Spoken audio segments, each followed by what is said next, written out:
बिस्मिल्लाहिर्रहमानिर्रहीम। अस्सलाम वालेकुम जी। ये उर्दू जमात चहारुम की किताब है जिसको कौमी निसाब 2020 के तहत बनाया गया है। इस किताब से जो अफराद फ़ायदा हासिल कर सकते हैं उनमें तलबा, असातिज़ा और वालिदैन शामिल हैं। वो क्या बात है जो आफाक को दीगर किताबों से मुनफरिद बनाती है, तो वो है हमारी बेहतरीन मनसूबाबंदी, जिसके तहत हमने इस किताब को बनाया है ताकि आप इससे मुस्तफ़ीद हो सकें। इस सबक में हम जो महारतें सीखेंगे वो हैं सुनना बोलना, पढ़ना लिखना, ज़ुबान शनासी और महारत हयात। हम अभी जिस सबक का मुताला करने वाले हैं उसका उन्वान है आज के दिन आज़ाद हुए हम। यानी सबक का नाम पढ़ते ही हमें पता चल जाता है कि इसमें क्या होगा। आज के दिन आज़ाद हुए हम, यानी कि ये किस हवाले से होगा? कौमी त्यौहार। आप देख ही रहे हैं निसाबी मौजू क्या है, कौमी त्यौहार, और ये है उसके हासिलात तालुम। इस सबक में हम इन तमाम हासिलात तालुम को पढ़ेंगे। सबसे पहले पढ़ने का सवाल, पढ़ने से पहले क्या होगा कि हम जश्न आज़ादी कब मनाते हैं? मुझे यकीन है आप सब जानते हैं इसका जवाब। बिल्कुल ठीक, 14 अगस्त। किस किस कौमी त्यौहार पर आपको स्कूल से छुट्टी होती है? तो सोचिए, याद कीजिए, छुट्टियों के दिन गिनिए और लिखिए कि किस किस दिन कौमी त्यौहार के दिन आपको स्कूल से छुट्टी होती है। इस सबक में जो इजाफी मालूमात हैं वो ये हैं कि पाकिस्तान की आइन साजी या आइन साज असम्बली ने पाकिस्तानी परचम के नमूने की मंजूरी आज़ादी से 3 दिन कबल, यानी कब आज़ादी हमारी कब हुई? 14 अगस्त 1947 को, तो उससे 3 दिन पहले यानी 11 अगस्त 1947 को दे दी थी। किसने दी थी? पाकिस्तान की आइन साज असम्बली ने। ये था जी मज़ीद जानने का सवाल। मुझे पता है आपको इससे पहले ये नहीं पता था। अब अपने जहन में बिठा लीजिए कि हमारे जो झंडा है, जो परचम है, उसका जो नमूना है वो कब अप्रूव हुआ अंग्रेज़ी में, कब वो मंजूर हुआ?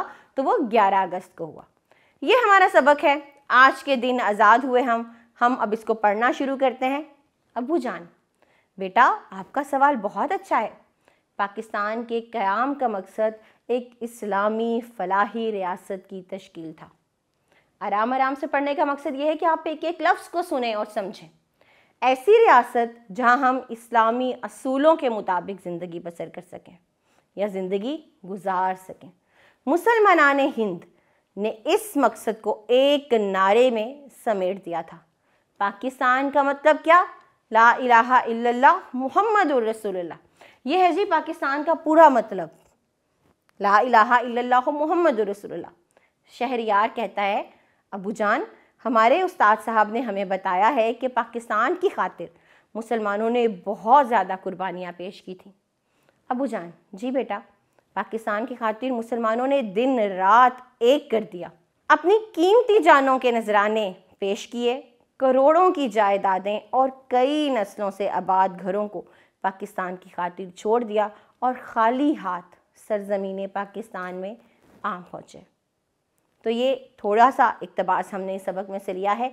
बाकी का इक़्तिबास आप खुद पढ़िए और जिस तरह मैंने कोशिश की है कि मैं दुरुस्त लफ्ज़ पढ़ सकूं, मैं दुरुस्त अदाई कर सकूं, आपको भी उसी तरह से करना है। मतन का मुताला दुरुस्त तलफ़्फ़ुज़ के साथ और आराम आराम से ठहर ठहर के। चलिए अब बढ़ते हैं इस सबक के तसव्वुरात और सरगर्मियों की जानिब। तो हमेशा की तरह हमारी पहली सरगर्मी मुश्किल अल्फाज के मानी है। पहला लफ्ज़ है जद्दोजहद, यानी कि कोशिश। दिलकश, दिल को अच्छा लगने वाला, दिल को लुभाने वाला, पसंदीदा। कठिन, कठिन, मुश्किल, दुश्वार। अकीदत, खलूस, मोहब्बत, किसी से इरादतमंदी, यह है खलूस या अकीदत का मतलब। फरामोश करना, भूल जाना। इत्तेहाद, इत्तफाक, यानी कि दोस्ती। मुश्किल अल्फाज की मानी हम लोगों ने पढ़ लिए। आगे और सरगर्मियाँ देखते हैं। ये जुमले आपको पढ़ने हैं, दुरुस्त और गलत का बताना है कि कौन सा जुमला दुरुस्त है और कौन सा गलत है, सबक के मुताबिक। याद रखिएगा, सबक के मुताबिक। पूरा सबक आप जब पढ़ लेंगे तो आपके जहन में रहेगा, उसके तहत आपको गलत और दुरुस्त जुमलों का इंतखाब करना है। जैसे पहला जुमला है, पलंग पर कौमी परचम की झंडियाँ बिखरी हुई थीं। तो क्या ये दुरुस्त है? जी हाँ। आपको इसी तरह आगे तमाम जुमले पढ़ने हैं और बताना है कौन सा जुमला दुरुस्त है और कौन सा गलत। अगला सवाल हमारे पास खाली जगह का सवाल है। आपको इसमें दुरुस्त लफ्ज़ लगाकर इन जुमलों को मुकम्मल करना है। तो सबक पढ़िए, जहन में सबक को ताज़ा कीजिए, हर जुमले को देखकर इस सवाल को हल कीजिए। अगला सवाल लिखने का है, शहरियार किस काम में मसरूफ़ था? ये पहला सवाल है। या अगला सवाल क्या है, जश्न आज़ादी क्यों मनाया जाता है? बताइए, सोचिए, सबक को पढ़िए और इन सवालात के जवाब दीजिए। अगला सवाल सुनने बोलने का है, बात से निकले, बात का है। आपस में बातचीत कर बताएं कि आप जश्न आज़ादी किस तरह मनाते हैं। जो काम आप उस दिन करते हैं वो आपको बताने हैं। इस दिन का ख़ास इह्तमाम क्या करते हैं आप? झंडियाँ लगाते हैं, परचम लहराते हैं, क्या खाते हैं, आपस में किस तरह से रहते हैं, मिली नगमे पढ़ते हैं, क्या क्या कुछ करते हैं, वो आपको बताना है। हर बच्चे को बताना है जो काम वो करते हैं। अगला सवाल है, हम अपने मुल्क की इज़्ज़त और अज़मत को किस तरह कायम रख सकते हैं?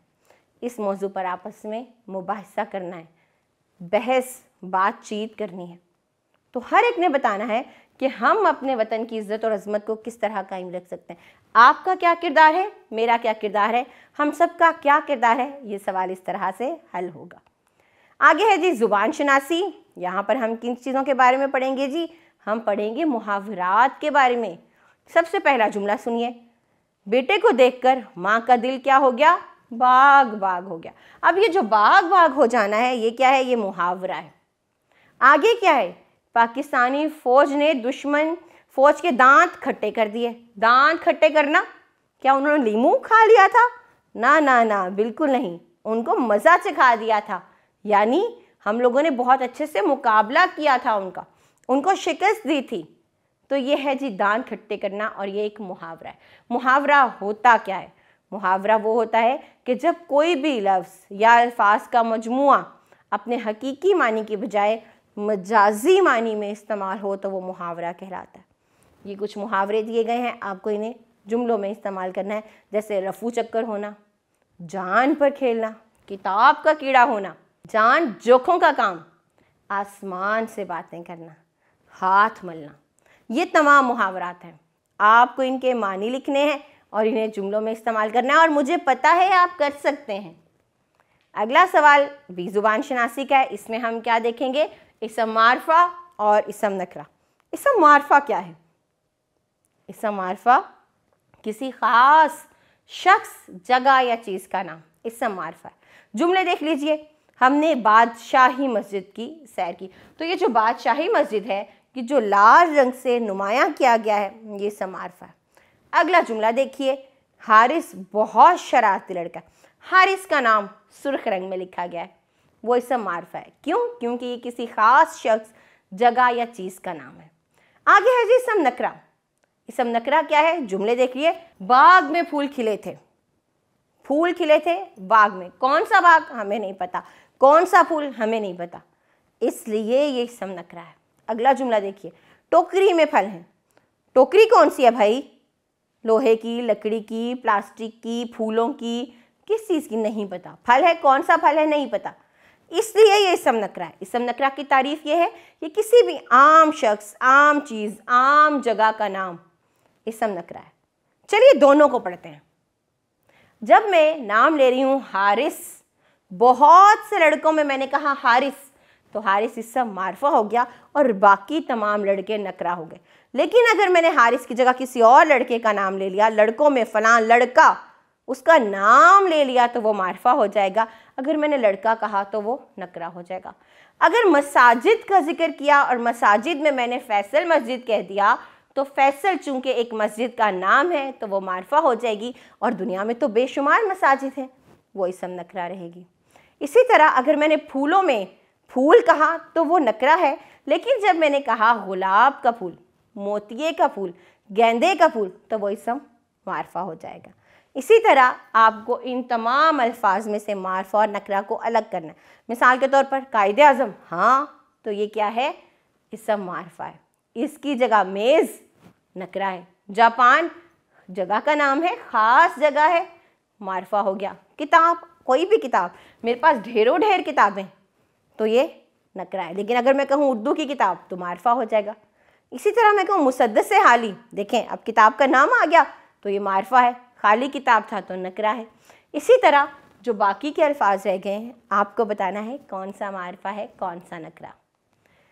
लिखना का सवाल है, लफ्ज़ों का खेल के ज़ेल में आता है यहाँ पर कुछ इशारे दिए गए हैं, उनके हरूफ को आगे बेतरतीब लिख दिया गया है। आपको दुरुस्त तरतीब से उनके हरूफ लिखने हैं और फिर उस लफ्ज़ को भी लिखना है। जैसे पहला इशारा क्या है, कौम की अजमत का निशान, और आगे क्या कहा गया है, रे मीम चे पे। तो जब मैं गौर करती हूँ मुझे लगता है कि ये परचम है।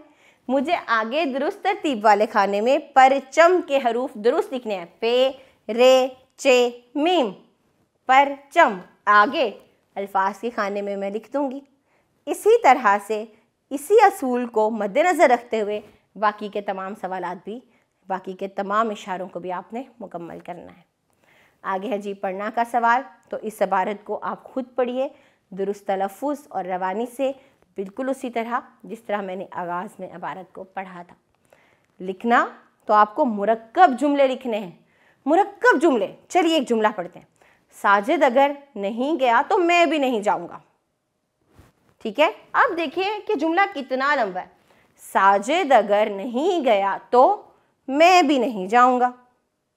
ओके, अगला जुमला पढ़ते हैं, वो किताब जो गुम हो गई थी अब मिल गई है। यहाँ पर क्या है कि यहाँ पर दो जुमले हैं, दो ऊपर के जुमले क्या है, मुरक्कब है। मुरक्कब जुमला क्या होता है, ऐसा जुमला जो दो मुफरद और मुफरद से मुलाकर बन जाए, वो मुरक्कब है। पहला था साजिद अगर नहीं गया, एक, तो मैं भी नहीं जाऊंगा, दो, दोनों को मिला दिया, एक जुमला बना दिया, कॉमा लगा के या और लगा के या लेकिन लगा के, तो ये मुरक्कब जुमला हो जाएगा। जैसे वो किताब जो गुम गई थी, एक जुमला, अब मिल गई है, दूसरा जुमला मिला दिया तो मुरक्कब जुमला बन गया। आपको क्या करना है, आपको आज़ादी क्या है, एक अजीम नेमत है, इस मौजू पर एक मजमून लिखना है, उसी असूल को मद्देनज़र रखते हुए जिसमें हमें आगाज़, नफ्स मजमून और इख्तिताम को शामिल रखना है, के तहत मजमून लिखना है, को आपने मुरक्कब जुमलों का इस्तेमाल करते हुए इस मौजू पर मजमून लिखना है। और मुझे यकीन है कि आप इस काबिल हैं कि आप एक अच्छा मजमून लिख सकेंगे। आगे है महारत हयात। तो आपको एक यहाँ पर नमूना दिया जा रहा है दावतनामे का। इस नमूने को मद्देनज़र रखते हुए अपने दोस्त के लिए एक दावतनामा तैयार करें और उसको अपने स्कूल में मुनक्किद होने वाली यौम आज़ादी की तकरीब में शामिल होने की दावत दीजिए। इसी तरह से आपको कोई भी और दावतनामा आ सकता है लिखने के लिए। किसी को अपनी सालगिरह की तकरीब में बुलाना पड़ सकता है, किसी को अपनी शादी की तकरीब में बुलाना पड़ सकता है। तो इस नमूने को आप मद्देनज़र रखेंगे और कोई भी दावतनामा हो इसी के तहत लिखेंगे। ये था जी हमारा चौथा सबक, जिसमें क्या था कि आज के दिन आज़ाद हुए हम। ये किस हवाले से था, आज़ादी के दिन के हवाले से, यानी 14 अगस्त के हवाले से। उम्मीद करती हूँ कि जो तमाम हासिलात तालुम के तहत सरगर्मियाँ हमने पढ़ी हैं, आप मुकम्मल तौर पर उनको ज़हन नशीं कर चुके होंगे। ये थी हमारी आज की वीडियो। अगले सबक में बहुत से और तसव्वुरात के साथ मिलते हैं। तब तक अपना ख्याल रखिएगा। अल्लाह हाफिज़।